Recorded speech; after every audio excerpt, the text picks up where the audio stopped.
মাগদুবি আলাইহিম হাদিস শরীফের অর্থ যে ব্যক্তি আল্লাহ তাআলার নিকট দোয়া করে না আল্লাহ তাআলা তার উপর রাগান্বিত হন।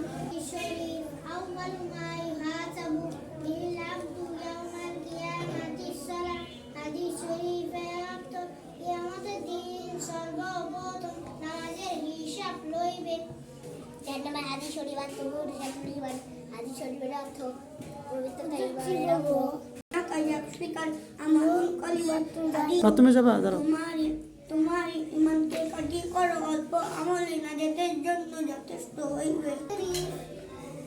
খায়রুকুম মান তাআল্লামাল